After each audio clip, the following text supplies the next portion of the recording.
தனது பிள்ளைகளுக்காக எதையும் செய்யும் தாய் பிரேதங்களுடன் வேலை செய்ய மாட்டாளா என்ன? ஆம், தனது கணவரின் மறைவுக்கு பிறகு குழந்தைகளை வளர்க்க வேண்டும் என்ற கடப்பாட்டில் தற்போது சீன மயானத்தில் பிரேதங்களை சுத்தம் செய்யும் தாய் தேவியின் மகள்தான் அண்மையில் வெளியான SPM தேர்வில் 9 ஏக்களை பெற்ற துர்கா தேவி சமரசம். பல தெய்வங்கள் இருப்பினும் அன்னை போல் நம்மை காக்கும் தெய்வம் பூமியில் ஏதும் இல்லை என்பார்கள். அதே போல தனது 9 வயதில் தந்தையின் மறைவுக்கு பின் குடும்பத்தை காப்பாற்ற தான் பயின்ற தமிழ் பள்ளியில் தொடக்க கட்டத்தில் தன் அம்மா தேவி முனுசாமி துப்புரவு பணியாளராக வேலை செய்ததாக கூறுகிறார் துர்கா தேவி சமரசம். Last my dad when I was 9. நான் 9 வயசில் இருக்கும்போது அப்பா இறந்துட்டார். ஸோ அம்மா எடுத்தோட அம்மாவுக்கு வேலை கிடைக்கல. பிகாஸ் அம்மா என்னையை பார்த்துக்கணும், அக்காவை பார்த்துக்கணும்னு இருந்துச்சு. ஸோ அதனால் அம்மா க்ளீனர் வேலைக்கு போனாங்க. ஸோ அவங்க க்ளீனராக வேலை செய்யும் போதே அவங்க ஸ்டார்ட் பண்ணது என் ஸ்கூலில் தான். என் ஸ்கூலில் இருந்து தான் அவங்க க்ளீனராக வேலை செஞ்சாங்க.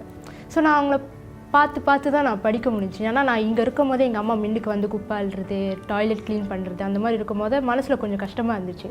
ஸோ அவங்க ஸ்ட்ரகிள்ஸ் பார்த்து தான் நான் அதை படிக்க ஸ்டார்ட் பண்ணேன். தாயின் கடின உழைப்பை பார்த்து வளர்ந்ததால் கல்வி மட்டுமே எனது தலையெழுத்தை மாற்ற முடியும் என்பதை நன்கு உணர்ந்து கொண்டேன்.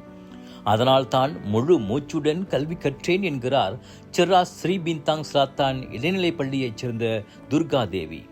எனவே ஒவ்வொரு மாணவரும் தங்கள் பெற்றோரின் கடினமான வாழ்க்கை பயணத்தை சற்று உற்று நோக்கினாலே தங்களது கல்வி பாதையிலிருந்து தவற மாட்டார்கள் என்கிறார் பயோகெமிக்கல் இன்ஜினியரிங் துறையில் மேற்கல்வி பயில நினைக்கும் துர்கா தேவி.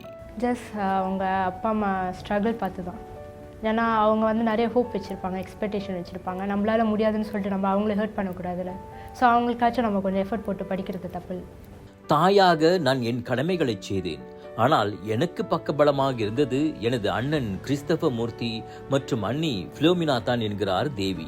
தனது குழந்தையின் கல்விக்கு புத்தகம் வாங்கி கொடுப்பது முதல் பிரத்யேக வகுப்புக்கான கட்டணம் கட்டுவது வரை அவர்கள் செய்த உதவியும் தான் தனது மகள் 9 ஏக்கள் பெற வழிவகுத்ததை நன்றியுடன் நினைவு கூறுகிறார் இவர். அதே சமயத்தில் பிள்ளைகளின் கல்விக்காக முடிந்தவரை பெற்றோர்கள் எப்போதும் உறுதுணையாக இருக்க வேண்டும் என்கிறார் தாய் தேவி. பிள்ளைங்களை படிக்க வைங்க. நம்ம தான் படிக்கல. இன்னைக்கு நான் படிக்க தெரியாதனால தானே போயிட்டு பாத்ரூமை கழுவிக்கிட்டு கூட்டிக்கிட்டு இந்த மாதிரி இருக்கேன். இதே நம்மளும் நல்லா படிச்சிருந்தா அப்ப நம்ம படிக்கலையா, நம்ம பிள்ளைங்களாவது நம்ம படிக்க வைப்போம். அதுங்க படிச்சு நல்ல நிலைக்கு வரட்டும். அதுங்க நல்லா படிச்சு வந்தா தானே நமக்கு சந்தோஷம்.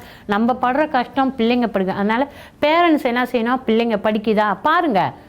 உங்களால் முடியலையோ, எந்த ஒரு பிள்ளைங்கனால படிக்க முடியலன்னா யார் உதவி? இப்போ என்னால் முடியல, எனக்கு யார் உதவி செஞ்சா? எங்கள் அண்ணன் தான் முன்னுக்கு நின்று அதுக்கு எல்லாமே பார்த்தேன். அதேமாரி உங்களால் முடியலையா, ஏதாவது ஒரு வழியாக பாருங்கள். ஏன்னா பிள்ளைங்க படிக்கணும். பெற்றோர் படும் வழியை உணர்ந்த பிள்ளையால் மட்டுமே தனது வெற்றியின் மூலம் அவர்களை சந்தோஷப்படுத்த முடியும். அப்படிப்பட்ட ஒரு வெற்றியை அடைந்துள்ள துர்கா தேவியின் பயணம் இந்த 9 ஏக்களோடு நின்று விடாது என்பது திண்ணம். இவர் மென்மேலும் பல சாதனைகள் படைக்க வணக்க மலேசியாவின் மனமார்ந்த வாழ்த்துகள்.